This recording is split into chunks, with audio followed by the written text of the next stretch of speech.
Realizamos una inhalación, exhalación profunda, serenamos los ánimos.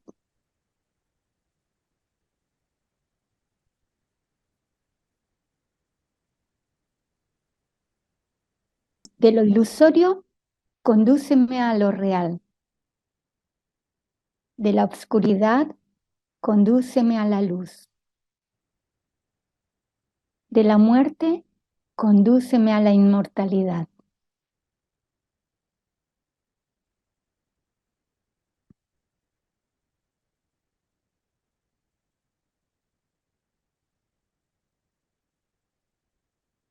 Gracias. Esta es una plegaria de la literatura clásica de la India. Está en la Suspaniyat y lo encontramos en el libro A los pies del maestro de Krishnamurti.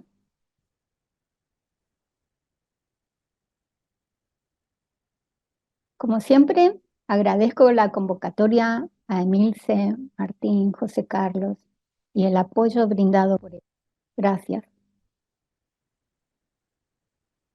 Vamos a retomar la segunda parte de la presentación de reencarnación, parte 2.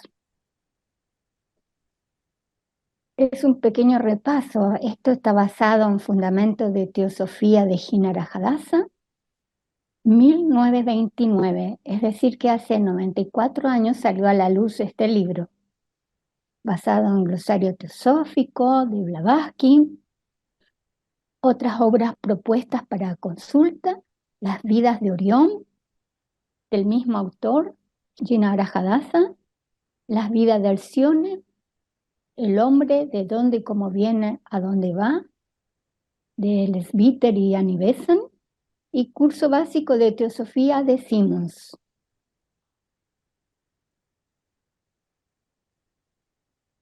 Recordemos que venimos una o varias veces, dice, a vivir en esta vida. Y recordemos que la jornada del hecho es de nuestra humanidad. Así como son las almas grupales, las almas de los animales, nosotros somos una humanidad. Tratemos de mantener presente que es la humanidad la que está haciendo las jornadas.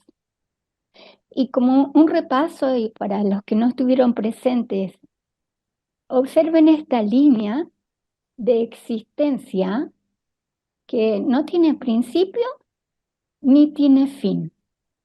Esta es la línea de la existencia. Acá hay un periodo de nacimiento que está con el círculo azul, una existencia física.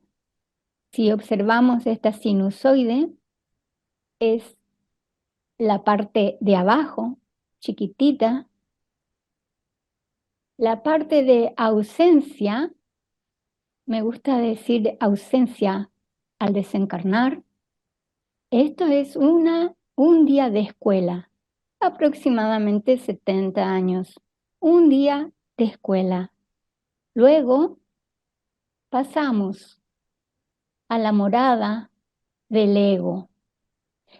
Recuerden, si tienen en mente, los gráficos que presentó Emilce, donde está el plano astral, el mental, intuicional, todo para llegar a la morada del ego, que es en el cuerpo causal. Esta zona denominan también las experiencias devachánicas del cielo, ¿sí? Para luego ingresar nuevamente al plano físico. Tengamos en cuenta que lo que se denomina vida es realmente desde el momento en que nacemos hasta el momento que nuevamente aparecemos en la existencia.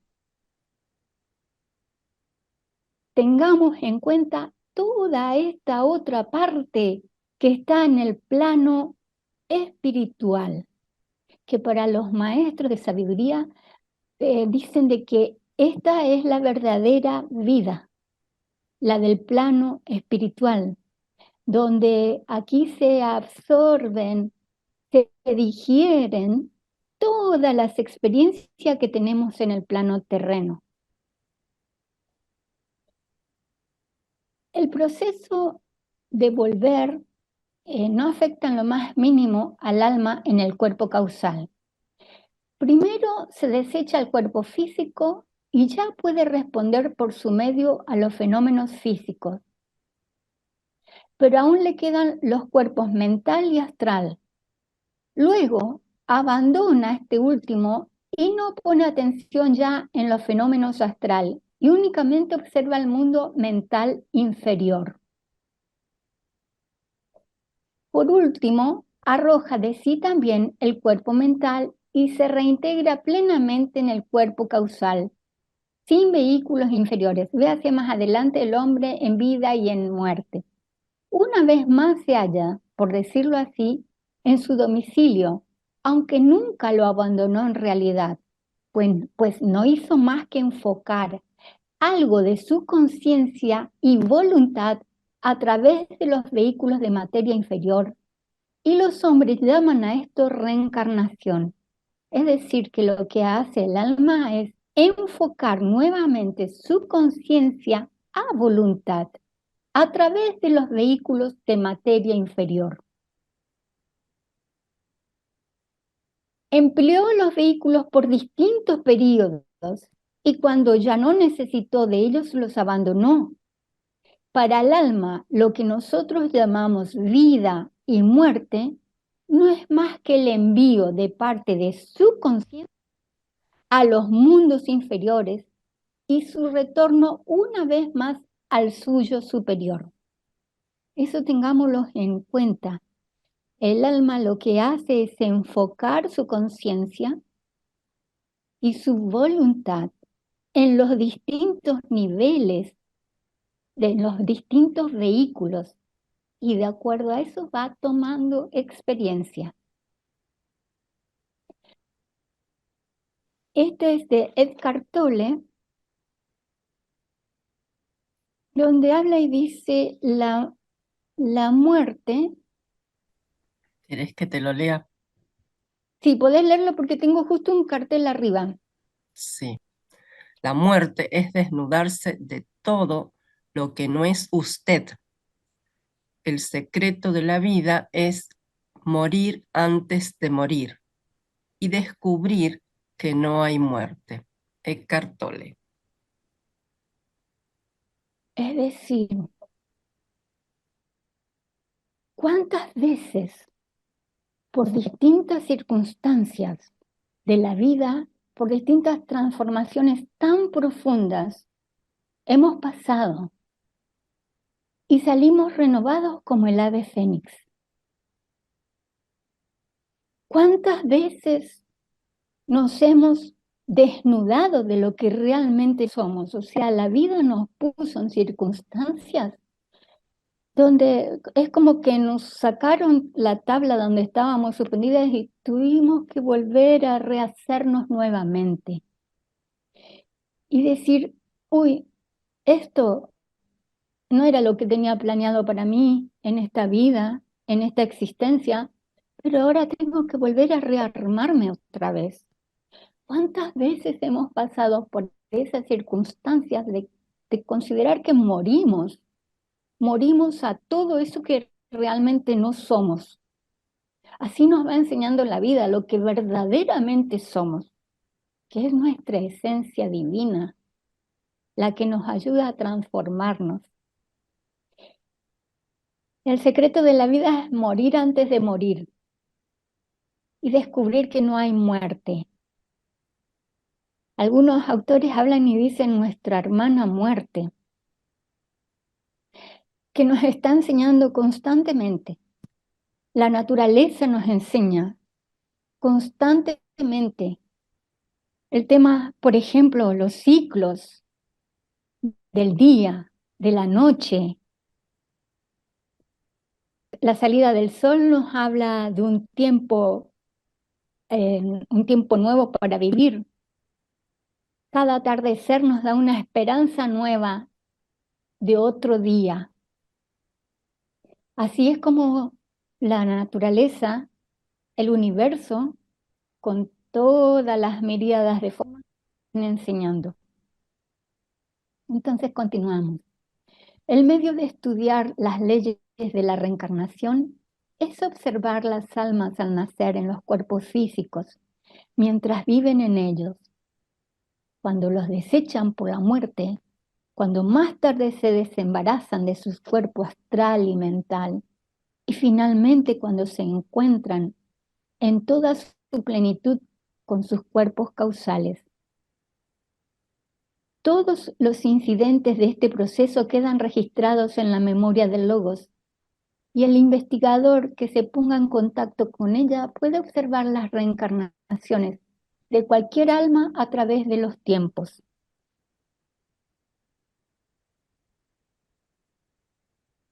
Se han hecho y se hacen investigaciones por este medio, y con los hechos recogidos tenemos ya bastante para deducir leyes.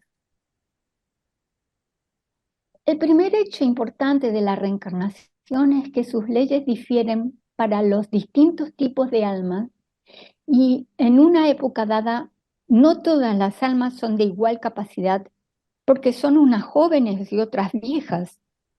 El porqué de estas diferencias de edad se explicarán en el capítulo de la evolución de los animales del mismo libro. El objeto de la reencarnación es capacitar al alma para progresar en conocimiento y bondad por las experiencias obtenidas en cada renacimiento. Pero ocurre que mientras una posee capacidad para adquirir rápidamente varias experiencias, es tan torpe otra que necesita repetir una y otra vez una misma experiencia. Esta diferencia de capacidad se debe a la edad entre ambas, y por esto se dividen en 5 grandes grupos. Esto presenta al autor y habla sobre los distintos tipos que encuentra de almas. Empezamos del número 5 desde abajo hacia arriba. Habla y dice de que hay almas que no están desarrolladas, almas sencillas, y dice que se reencarnan muchas veces en una subraza antes de pasar a la siguiente, y que el 90% de la humanidad está comprendida en estas almas. Después habla de almas que están cultivadas. Dentro de ellas hace 2 divisiones. La A, que dice, se reencarnan 2 veces en cada subraza, 1200 años aproximadamente promedio en el mundo celeste, y al grupo B se reencarnan 2 veces en la misma subraza, alrededor de 700 años promedio en el mundo celeste. Recuerden que esto va a depender, el mundo celeste va a depender de la cantidad de asimilación que ha tenido esa alma en el mundo terreno. Es decir, que cuanto más ha desarrollado todos los vehículos, hasta el mental y el mental superior, va a tener más cantidad de años en el mundo celeste. Y luego están 2 tipos de almas, las que están en el sendero y las que son adeptos. Estas dos tipos de almas no necesariamente necesitan reencarnar, no reencarnan. Observen esto, en el sendero se reencarna inmediatamente bajo la dirección de un maestro, renuncian a la vida del mundo celeste y vuelven. Por ejemplo, la que recuerdo en este momento puede ser el caso de Annie Besant. Dicen de que a los 3, 4 años desencarnó en India, y a los 3, 4 años encarnó en Inglaterra. Y después la de los adeptos. Ya no necesitan reencarnar, ya no necesitan entrar en la rueda del samsara, de nacimientos y muertes, están fuera.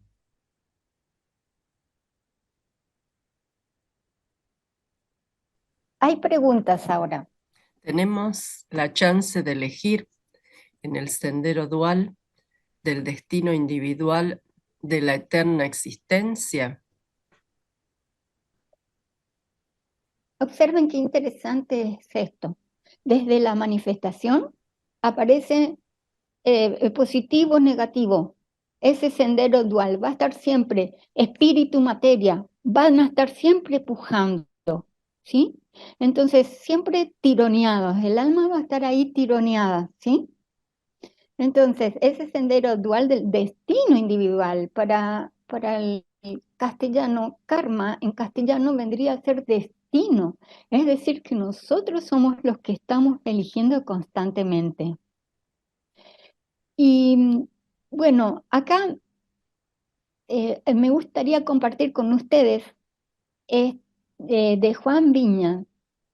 Juan Viñas fue un miembro de muchos años, teósofo, investigador y muchos años dedicado a la teosofía. Y él nos contaba, hay un podcast de él, unas grabaciones que pueden escuchar. Dice, somos el resultado de un caudal de experiencias con capacidades latentes. Y comenta, ¿por qué no recordamos las vidas anteriores? Y dice que la 3/4 parte de los hechos de nuestra vida han caído como en un depósito ahí olvidados. Y pregunta, ¿se puede existir sin recordar? A la naturaleza no le interesa recordar, sino que la facultad que nos dejó el aprendizaje, una capacidad que queda de la experiencia. El alma cosecha muchas encarnaciones y da un ejemplo. Por ejemplo, cuando aprendemos a leer o cuando aprendemos las herramientas para sumar, dividir, restar, al principio son dificilísimas. Y una vez que hemos aprendido esas facultades, ya nos olvidamos de ese proceso que hemos tenido. Sí quedaron las facultades, ¿sí? Las facultades que hemos podido desarrollarlas. Y entonces también pregunta, la edad del cuerpo y la edad del alma, dice, la madurez interior, eso es otra edad, no la del cuerpo físico. Observemos eso. ¿Y cuál es nuestra edad anímica? ¿En qué edad del alma se encuentran? Preguntémonos. Y dice que esto es muy interesante. La edad del alma tiene señales. Dejamos de estar autocentrados. Cuando observamos eso en los seres humanos que dejan de estar autocentrados y comenzamos a mirar al prójimo, a la naturaleza, la universalidad es la meta. Y reconoce el término pontífice, el que crea puentes, y dice, el alma es un pontífice natural cuando llega a la madurez. Entonces, acá estamos observando las edades de las almas y podemos observar, a ver, qué interés tiene esa persona, ese ser, cuando habla, cuando nos indaga o cuando indagamos con otras personas. Ahí podemos ver la madurez del alma. Esto es muy interesante lo que plantea Juan Viñas. Continuamos con las preguntas. Si miramos a través de los ojos de la creación de la naturaleza, veremos la vida en su transformación y evolución de las formas. ¿Cómo afectaría la vida y las actividades de las personas que nos rodean el hecho de que la enseñanza de la reencarnación se propagara más en el mundo occidental? Si tuviéramos internalizado el hecho de la reencarnación, ¿cómo procedemos con los seres que están más próximos a nosotros? Con las desigualdades que tenemos, con las cosas buenas o malas que nos van ocurriendo. ¿Cómo proceder?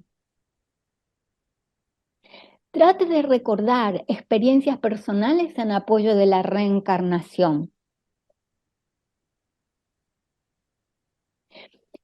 El método del alma para transmitir memoria, por ejemplo, en talentos innatos, familiaridad en lugares y culturas, casos de Anibesan, cómo reconocen un nuevo lama.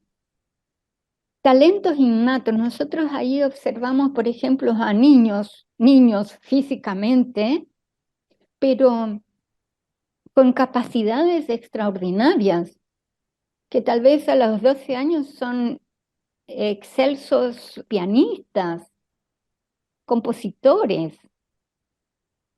O, por ejemplo, la familiaridad de lugares. Annie Besant cuenta de que cuando fue a la India por primera vez era todo tan familiar que el comer con las manos, el sentarse en el piso, le resultaba todo demasiado familiar. Y los lamas también reconocen, ¿cómo reconocen un nuevo lama? Porque les ponen distintos elementos delante del niño y él reconoce cosas que pertenecían al anterior lama. Un ejemplo, ¿no?, de tantos que hay. Para terminar esta reflexión de San Alfonso María de Ligorio, ¿hacia dónde cae el árbol? Hacia dónde está inclinado. ¿Hacia dónde irás cuando mueras? Hacia donde estés inclinado.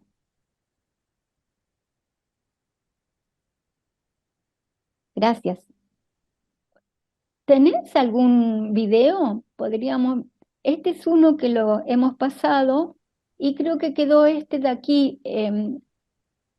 Martín, ¿podrías pasarlo? Sí, sí. Yo creo que ese es el que está compilado que se pasó en la Casa Rosario.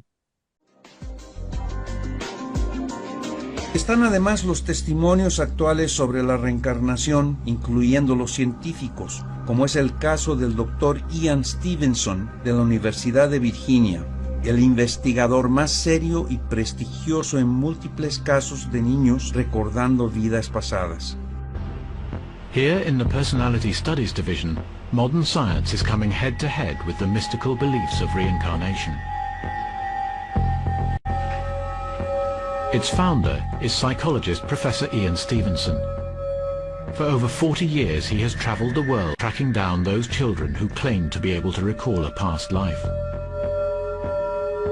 Over this long period, he believes that a significant pattern has emerged in many countries.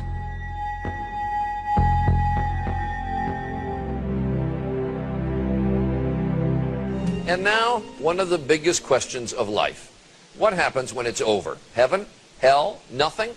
Or might there be a fourth possibility, reincarnation? Could we come back as someone else? Here's Chris Cuomo with two down-to-earth parents who thought they understood the mysteries of life.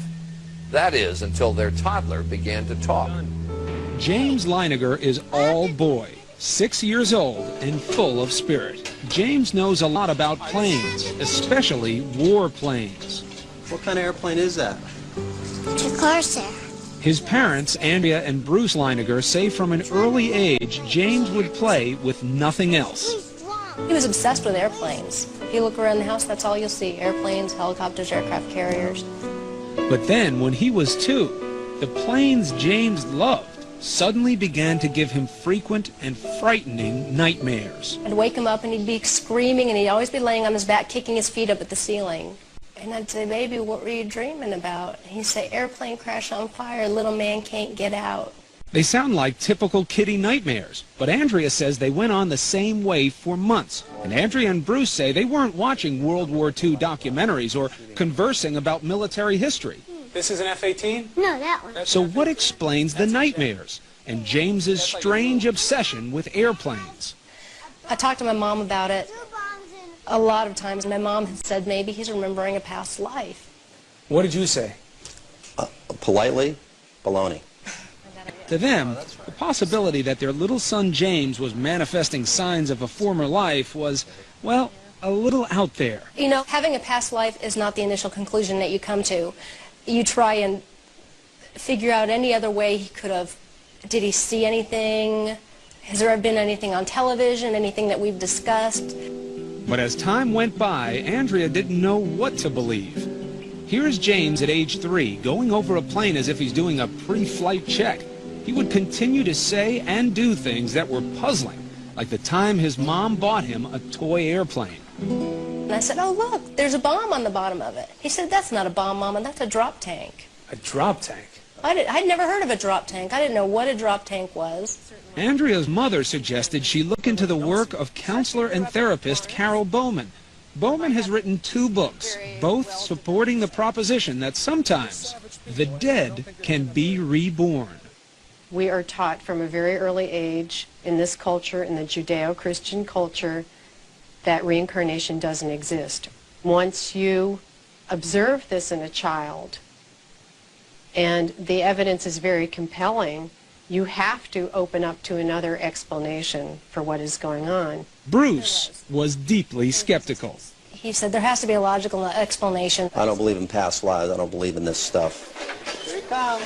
But with the violent nightmares recurring 3 and 4 times a week, the Leinigers felt they had to do something. So with guidance from Bowman, they cautiously began to encourage James to share his memories. They say the result was startling. The nightmares immediately started reducing in frequency. He went down from 3 or 4 times a week to maybe 1 a week, 1 every other week. And at that point was when he started to articulate more about these past life memories. This is the age when former lives are most easily recalled. They haven't had the cultural conditioning, the layering over of experience in this life, so that the memories can percolate up more easily. These memories tend to fade between the ages of 5 to 7. His parents say between the ages of 2 and 4, James would reveal extraordinary details about the life of a former fighter pilot, mostly at bedtime, when he was drowsy. Bruce said, what happened to your plane? He said, it crashed on fire. And Bruce said, why did your airplane crash? And he said, it got shot. And Bruce said, well, who shot your plane? And I'll never forget the look on his face. He went, oh, the Japanese. Still, despite these extraordinary stories, Bruce remained dubious. Almost to prove they couldn't be true, he began to piece together the details James was sharing. And what he found, he says, shook him to the core. For in many instances, the stories appeared to match the facts. James seemed to be recalling real events, real people, in the life of a man who'd been dead for almost 60 years. Bruce had always said, what kind of plane did you fly? And he said, a Corsair. Yeah. He said a Corsair? He said the word Corsair. Not only did James remember flying a Corsair, he demonstrated knowledge of the plane's peculiarities, like the time he was flipping through a book about planes when he was 4. And he got to the Corsair, and he said, that's a Corsair. And he goes, you know what? They used to get flat tires all the time. In fact, historians and pilots agree that the plane's tires took a lot of punishment on landing. Of course, this is a fact that could easily be found in books or on TV. But then, James began to offer up the kinds of specific details his parents say are harder to explain away. Another night, Bruce had come in and he said, do you remember where your plane took off? And he said it took off of a boat. Do you remember the name of your boat? Natoma. Do you remember what your name was? And he'd always say, James. His name is James. It never really occurred to us. We thought he just wasn't understanding the question. So I said, do you remember any friends or anyone else that you flew with? And he said, Jack Larson. Bruce began doing some research. Almost immediately, he discovered that the Natoma was an actual ship, a small aircraft carrier in the Pacific called the Natoma Bay. And Jack Larson, the Navy buddy little James recalled? Well, it turns out there was a pilot named Jack Larson who served aboard the Natoma Bay. In fact, he's alive and well and living in Arkansas. And it was like, holy mackerel. I mean, really, you could have poured my brains out of my ears. And I just couldn't believe it. And there were more clues. Around this time, James began signing crayon drawings and other artwork, James 3. One day I asked him why he's calling himself James 3. Well, it's because I'm the 3rd James. And every once in a while you ask him that today and he'll still say the same thing. And one day, while leafing through a new book about the Battle of Iwo Jima, Bruce turned to an aerial photo of the Pacific Island. James was seated nearby. He pointed to it and he goes, "Daddy, that's where my airplane was shot down." And I said, "What?" "That's my airplane got shot down there, Daddy." And I just went, I just went blank. I couldn't say anything. By then, Bruce had become a man possessed, searching the internet, combing through military records, and interviewing men who served aboard the Natoma Bay. Finally, a breakthrough. He learned that there was just one pilot from the squadron killed at Iwo Jima. That pilot, James M. Houston Jr. Is this why little James was calling himself James III? It just crystallized in my mind.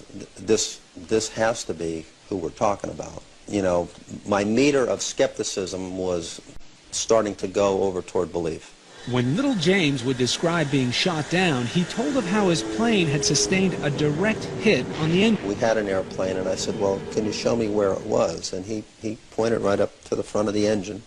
That's what makes this man's story so intriguing. His name is Ralph Klarber. Klarber was a rear gunner on a TBM Avenger that flew off the Natoma Bay.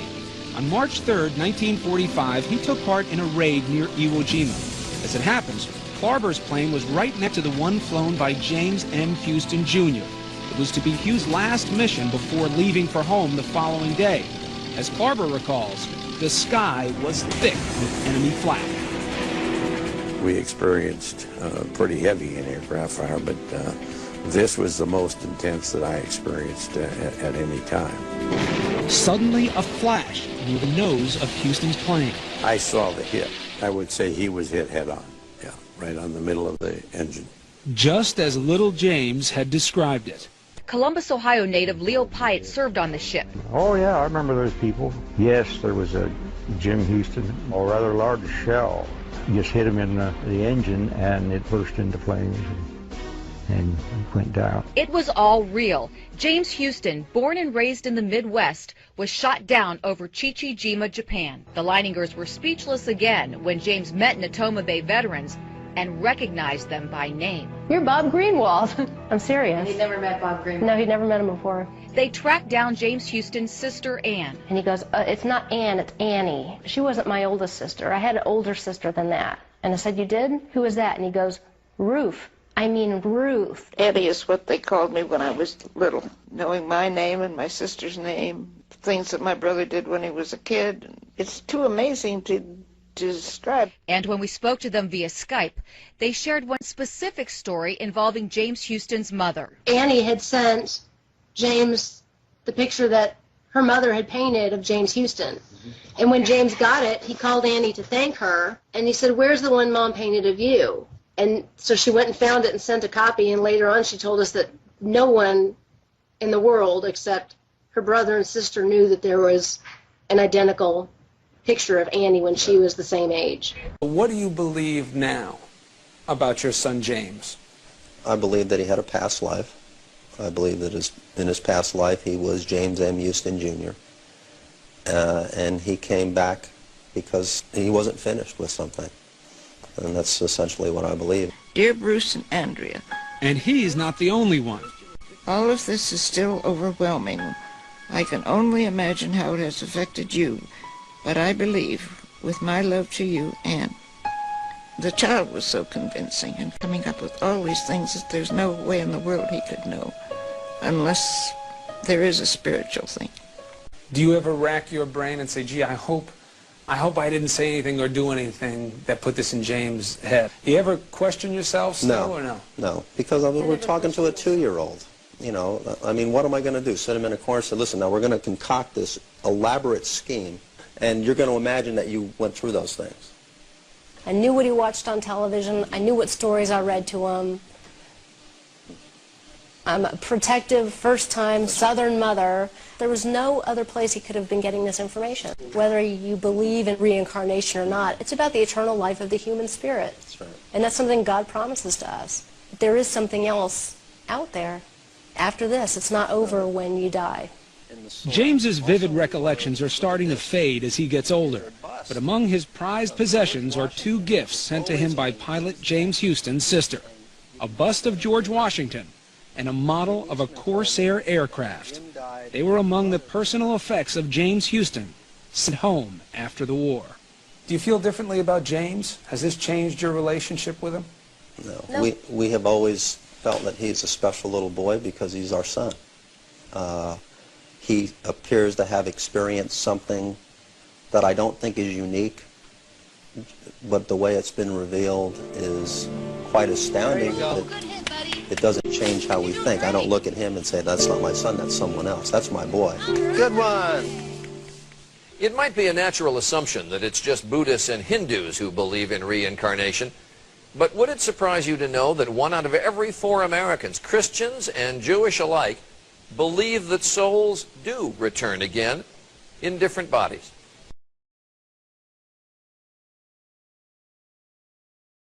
Amazing stories like that caught the attention of Japanese filmmakers. Not long after our story aired, they flew James and his entire family to Chichijima, Japan, and the site of James Houston's plane crash. Took a tour of the island, got up on a ridge overlooking the harbor. James said, this is where the planes flew in the day my plane was shot down. Without any help, James knew exactly where the plane crashed. They held a memorial service and dropped flowers over the wreckage. And James just got so emotional and just lost it. And it was just the most heart-wrenching thing. But when it was over, it was cathartic. You know, it still gives me goosebumps to think that we actually got there and we were there and we were able to close the loop, especially for James, that it was something really important to him. And when they returned, the death and destruction pictures were replaced with this. There's dolphins and there's the Japanese ship has its flags flying. At James's urging, they put all of this and many more incredible stories on paper and published this new book, Soul Survivor. I hope that it helps people understand the meaning of how precious life is, how fast it can just blow away. The Leiningers say they aren't promoting reincarnation. Before James, they didn't believe in it. And I really believe that there's a purpose to this story and that the God that created us wants this story told. And I also hope that it opens people's eyes up to reincarnation.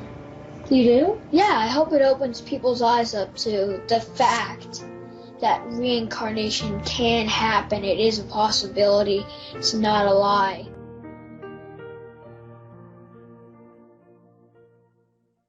Comentan de que, ¿por qué lo repetiste vos el martes pasado, la creencia en múltiples oportunidades para corregir equívocos y completar tareas en otras vidas? Los eruditos, ¿por qué opinan? ¿Por qué fue rechazado, no? Les da a la gente el poder, la autoridad sobre su propio destino, minando así la autoridad absoluta de los poderes políticos y religiosos.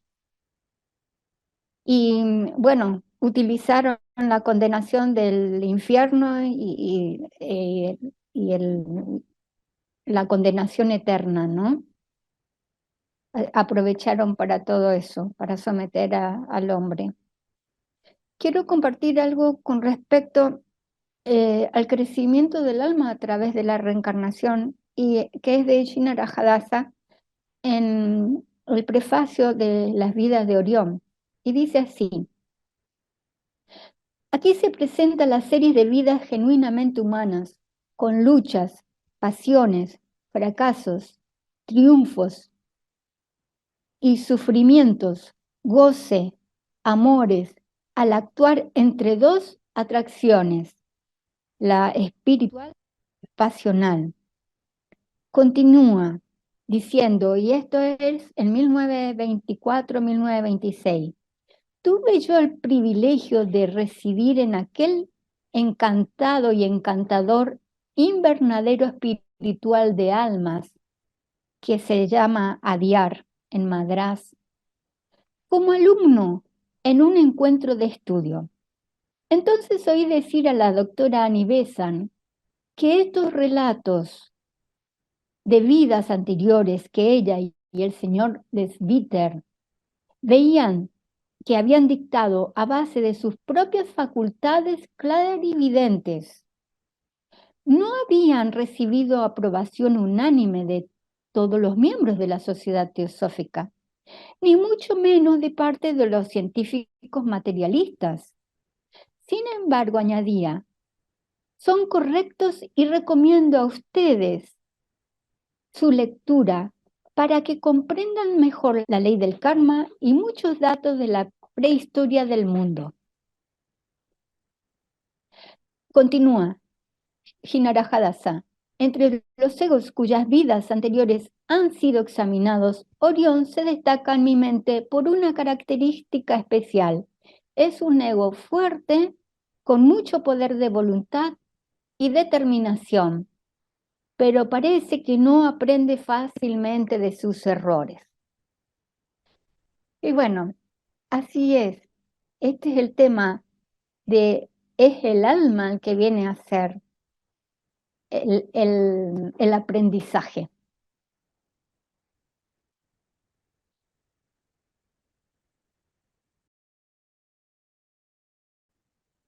El tema creo que es muy valioso lo que hace la teosofía, es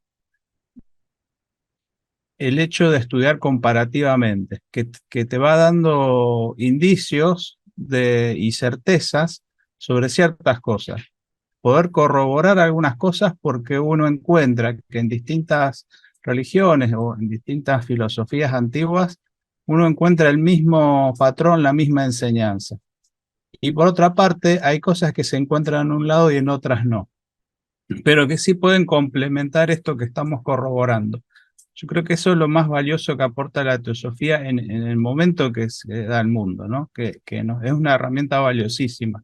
El hecho mismo, más allá de la enseñanza teosófica, el hecho mismo de que uno tenga que investigar, comparar y discernir. Creo que la palabra discernimiento se habló la otra vez, creo que es la base nuestra para la autosuperación.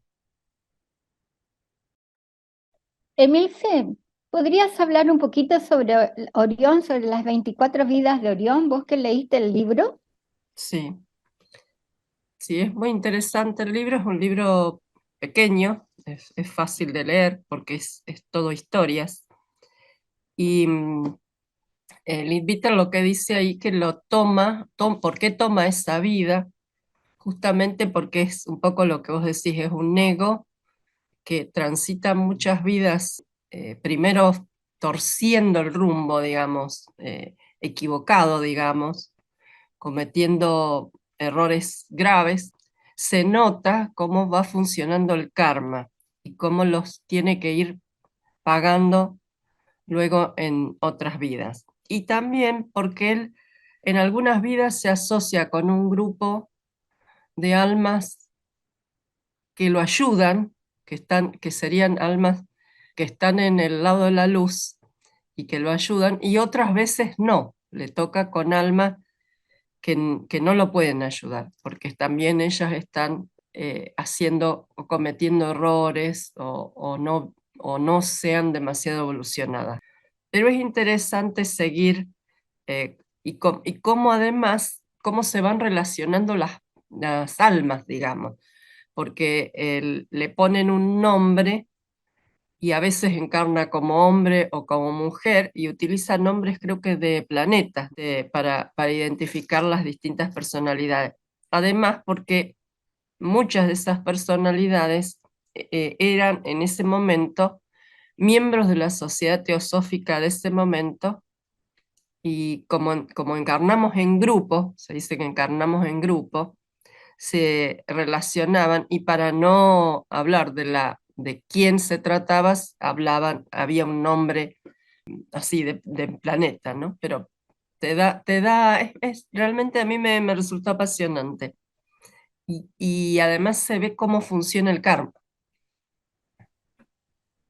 Ahí Ángela levantó la mano. Sí, buenas tardes. Me perdí de muchas cositas porque tuve que atender algo y no pude prestar mucha atención. Pero ahora que están hablando me recuerdo del libro de El hombre de dónde viene y a dónde va, que es de Bitter y Annie Besant, y con la ayuda de un maestro. Allí se ve las vidas de muchas personas, entre esos Krishnamurti, que es Alcione. Él le pusieron nombres a la mayoría de miembros con el permiso de ellos, de planetas y también de la mitología. Entonces, como dice Milce, allí se ve como uno en algunas existencias, porque en la vida de Alcione, de Krishnamurti, bueno, se ve también que él nació en una familia de hechiceros, pero tuvo esa cosa interna de él, de apartarse mucho de eso, después de que en un momento cayó, pero eso no quiere decir que porque cayó esa vez, perdió lo que había ganado internamente, digamos, espiritualmente. Entonces, vuelve a recuperar su meta y la vuelve a luchar y vuelve a luchar, y por eso él pudo llegar a ser el Krishnamurti que conocemos, ¿verdad? Entonces, como dijo Emilce, pues uno cae, se levanta, y precisamente la reencarnación y el karma nos ayuda a esa labor de ir mejorando encarnación por encarnación, o así lo entiendo yo, ¿verdad?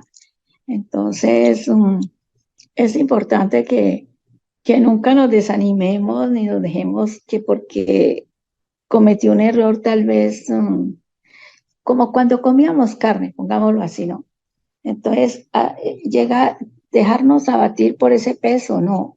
Sigamos adelante, cambiemos, y los cambios son los que nos van llevando poco a poco al sendero y a llegar a la meta. Bueno, ese es mi punto de vista, ¿verdad? Así como he entendido yo la enseñanza de la reencarnación, y Blavatsky dijo antes de morir que esa era una de las pautas para enseñar al mundo, sobre todo el occidental, porque antes de la teosofía, la reencarnación no se conocía en Occidente. De eso nadie sabía nada, porque de la Biblia fue sacada. Entonces, todo lo que decía de eso. Entonces, esa es una labor que tenemos nosotros que hacer, a todo el que se le pueda informar acerca de eso y escuche, pues esa es una de las tareas, yo creo que como estudiantes de teosofía debemos de hacer, ¿verdad? Y esta labor que están haciendo aquí ustedes, magnífica me parece a mí. Bueno, ya no hablo más. Gracias. Gracias. Gracias, Ángela. Lindo aporte.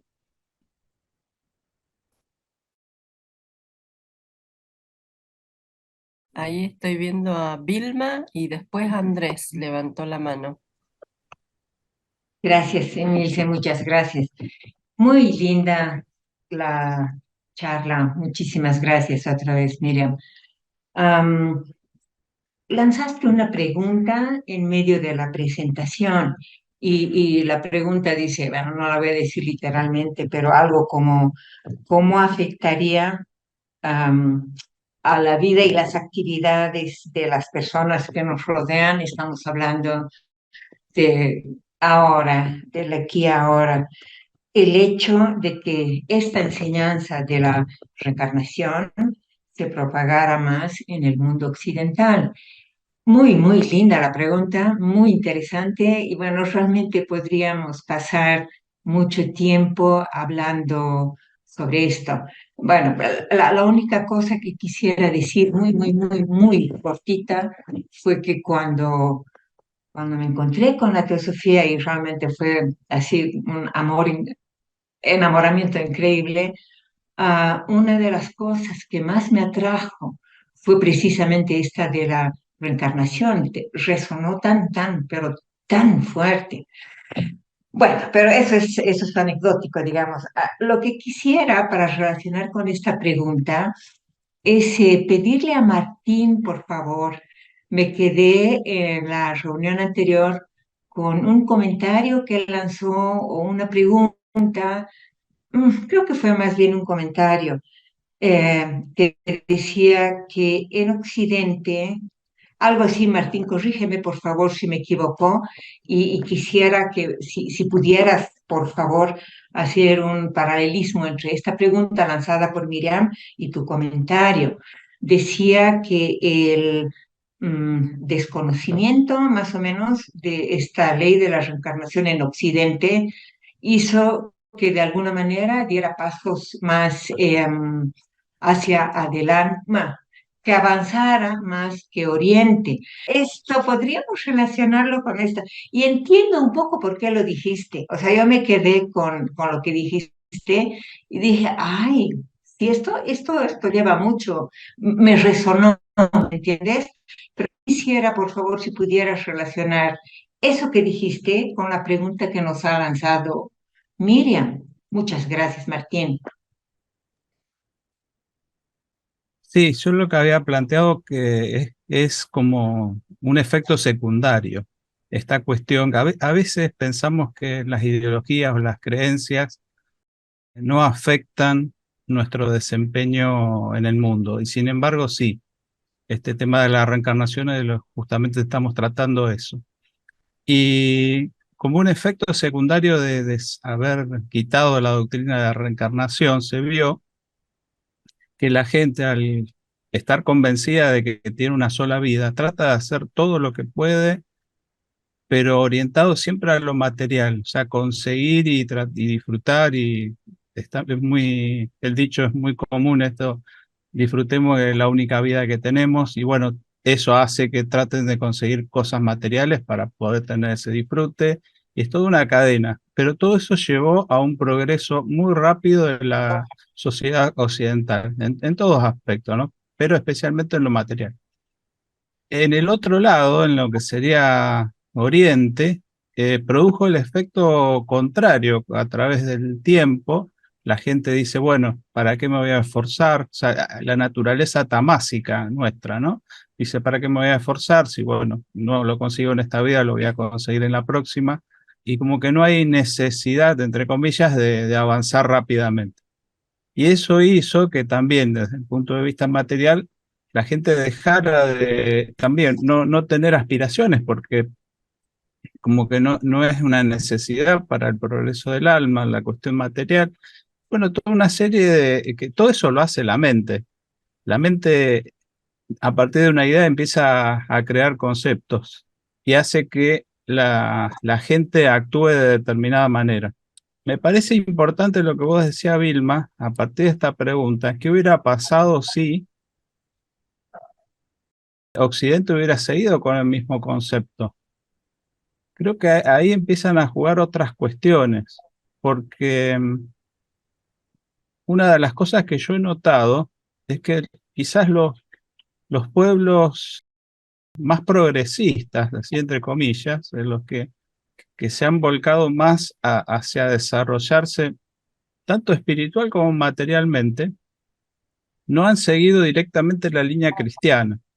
Son variantes bastante diferentes dentro del cristianismo, pero con variantes importantes.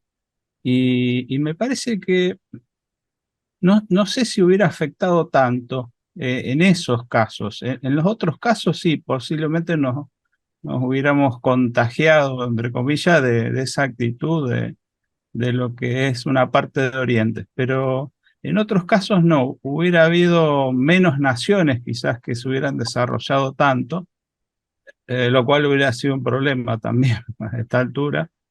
Pero me parece que hubo ingredientes que se fueron agregando en el tiempo que pudieron compensar esa falta de doctrina de reencarnación con otras cuestiones, ¿no? Bueno, hay toda una serie de cuestiones que por ahí no quiero nombrar ningún país en particular porque no conozco tanto y por ahí, para tirar cosas sueltas, puede dar una idea equivocada. Pero sí he visto eso, de que hay ciertas religiones que se han seguido desarrollando, no se quedaron con ese famoso concilio, y han discutido eso y han y han encontrado cosas nuevas y le han hecho un aporte muy grande a su religión y a la sociedad. Las sociedades se han desarrollado diferente. Mm. Muchas gracias, Martín. Muchas gracias. Andrés levantó la mano. Sí, bueno, antes de nada, dar las gracias a Miriam y Martín por esta exposición, es muy interesante. Y me gustaría hacer una pregunta que no sé si al igual está un poco fuera de contexto, porque no pude asistir a la primera parte, y al igual ya se habló de ello, no sé. Se ha comentado de que cuando se hace la reencarnación, de que se hace en grupo. Yo tengo entendido de que hay 4 familias kármicas, no sé si es cierto o no, si tiene algo que ver esto con los grupos a la hora de reencarnar, o aparte de los lipicas, son los señores del karma, y al igual también nuestro verdadero ser, ¿hay alguien más que determine dónde se tiene que reencarnar y qué condiciones, digamos? ¿Quién lo decide?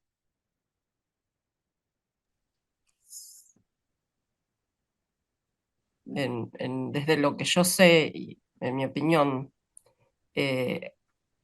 cuando el ego está con cierto desarrollo, se le presenta al ego también las opciones y el ego en parte va eligiendo. Hablamos del ego superior, ¿no es cierto?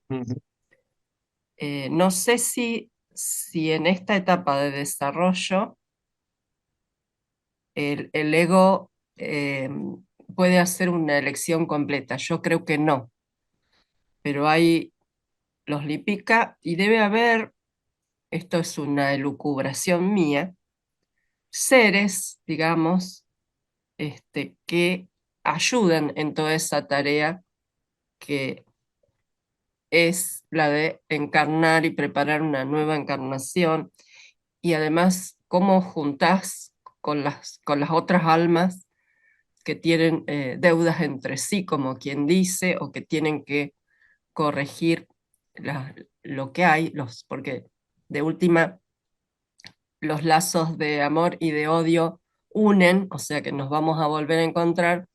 El amor porque une por sí, y el odio es porque en realidad a través de las vidas lo tendremos que transformar en amor también. Esto es muy limitado, Andrés, lo que yo te estoy diciendo, es solo una opinión. En el ego y el cuerpo causal de Powell, ahí habla de cómo el ego va despertando, cómo tiene distintas etapas. En las primeras etapas está prácticamente cuando, digamos, sale del reino animal o se forma, no cuando sale, sino cuando apenas se forma, está prácticamente dormido, es muy poco su conocimiento. El cuerpo causal es prácticamente transparente, no hay muchas experiencias y las encarnaciones son muy seguidas, porque no hay mucho elemento para procesar en el Devachan. A medida que va evolucionando, se va produciendo un despertamiento. Y a mí hay una cosa que ahí me fascinó, y es que dice que el ego despierta en su propio plano, y que en su propio plano empieza a reconocer a los otros egos, pero que dice que el primer ego del cual toma noticia o conocimiento es el ego del maestro. Eso lo dice ahí Powell. Yo repito lo que dice ahí, yo no tengo conciencia de eso para nada, o sea, estoy repitiendo información de un libro. Pero sí me pareció fascinante y me parece que ya en el caso nuestro, que estamos en la búsqueda de un conocimiento, estamos con todo esto, ya el ego está despierto. ¿Por qué? Porque ha influido en su personalidad para que busque esto. Si no, no estaríamos acá, si no estaríamos en las cosas materiales, así. Bueno, no sé si ha servido o no. Sí, me ha Ay, servido, gracias. bueno. Ángela, gracias. Ángela Murillo levantó la mano. Bueno, aquí estoy de nuevo. Y me disculpan si tal vez estoy retrasando el cierre, pero es que me recordé de algo que leí hace poco, pero no recuerdo si es en una carta o en un libro que estoy leyendo de Hodgson, donde dice que cuando los maestros iban a fundar, o sea, los dos maestros, KH y Moria, estaban en el proyecto de fundar la Sociedad Teosófica. Muchos de los adeptos de la jerarquía no estaban de acuerdo porque decían que no era el tiempo preciso para eso. Y ellos estaban pidiendo la autorización del Mahachohan, ¿no? Entonces, ellos le dijeron el Mahachohan ellos le dijeron al Mahachohan que lo que pasaba era que las dos personas que podían sacar adelante la sociedad teosófica estaban encarnados. Entonces ellos no podían perder esa oportunidad. Entonces, ¿qué quiere decir eso? Lo que decía Emilce y todo lo que han dicho, que es un grupo de almas que por determinada cuestión las tienen que unir para encarnar. ¿Cómo se hace eso? Bueno, yo no lo sé y creo que alguien más la puede saber. Entonces me acordé de eso, que entonces dijo Mahachohan, tienen la autorización, pero ustedes cargarán con todo, tanto lo bueno como lo malo que suceda en la sociedad teosófica. Y otra cosa que me recordé, perdón, de que HPV dice que uno cuando lee o estudia no se debe basar solo en la letra muerta. Y entonces ahí hay un detalle muy interesante porque la gente, todo mundo lee la Biblia, por lo menos en los países cristianos, ¿no? Y ya se llamen católicos, romanos o como sea, pero lee la Biblia. Y en la Biblia, a los que quitaron la reencarnación se les pasó un detallito que yo creo que es importante cuando Jesús les pregunta a sus discípulos, ¿quién creéis que soy yo? Ellos le dicen esto y esto, y le dicen Juan el Bautista, y dice Juan el Bautista, no, no, Elías, que era Elías, y dijo, no, Elías ya vino en Juan el Bautista, pero no lo reconocieron. ¿Qué está diciendo eso? La reencarnación, y todo el mundo pasa por ahí y ni se entera. ¿Por qué? Porque estamos acostumbrados a leer la letra muerta y nos tenemos que cuidar mucho de eso, ¿verdad? Eso era todo, discúlpeme. Gracias. No, y muy buena la clase, ahí te puse en el chat. Gracias, excelente. Es interesante lo que dijo Ángela, y dicen que tardaron 100 años para encontrar un canal como Blavatsky para poder transmitir todo el conocimiento de la teosofía. Así que esto de las virtudes y los vicios, ¿no? Como una virtud se va aduciendo o se desarrolla muy lentamente. A veces dicen que hasta necesitamos 2 encarnaciones para que se afirme una virtud. Así que es un proceso muy lento y tenemos que tenernos mucha compasión nosotros mismos, ¿no? Gracias. Gracias, Miriam, y gracias también por hermoso trabajo, hermosísimo el trabajo. Miriam, también quería decirte que hay algo en tu manera de presentar y todo. Destila amor, destila mucho amor. Muchas gracias por el trabajo, por el tiempo, por el esfuerzo y por ese amor que no tiene límites, está vibrando y llega hasta donde estoy. Muchas gracias a todos. Gracias, Vilma. Sí, puedo corroborar lo que vos decís, Vilma. Miriam es una persona apasionada con las cosas que hace y mucho más en esto de la teosofía, ¿no? Y algo que un poco terminé de armar la idea, a veces pasa, ¿no? Uno, mientras está hablando no puede terminar de armar la idea. Fíjense en esto que decía de las religiones, ¿no? Fíjense en cada país cómo se ha desarrollado, los gobiernos que tuvo y cómo la religión tuvo incidencia una incidencia diferente de acuerdo a cómo se relacionó la parte estructural, ¿no? Podríamos decir la iglesia, la estructura religiosa, cómo se relacionó con los gobiernos. Y en cada país da un resultado diferente, pero yo creo que eso es lo interesante. Y eso hace que vaya para un lado, para otro, o todas sus variantes, ¿no? En el mundo. Bueno, eso es lo que quería aclarar. Martín, es interesante lo que has dicho. Hay que destacar esto de religión en sentido estricto, que sería cada iglesia, y religión en sentido amplio. Y como, por ejemplo, las que siguen Lutero, Calvino, cómo fueron distintas las organizaciones y el progreso que tuvieron. Es muy importante notar eso. Gracias, Martín. ¿Cerrás vos, Emilce? Bueno.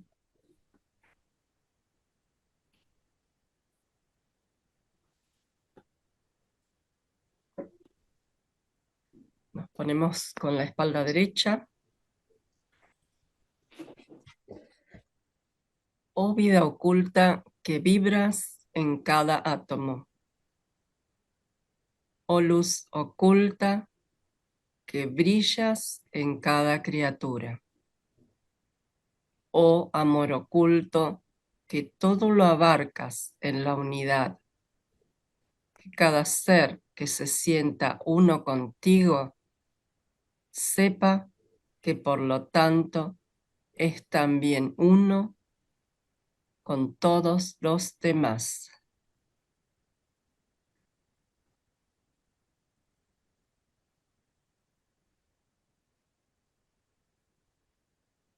Muchas gracias. Gracias. Gracias. Muchas gracias. Gracias. Buena semana. Gracias. Gracias. Hermoso. Gracias.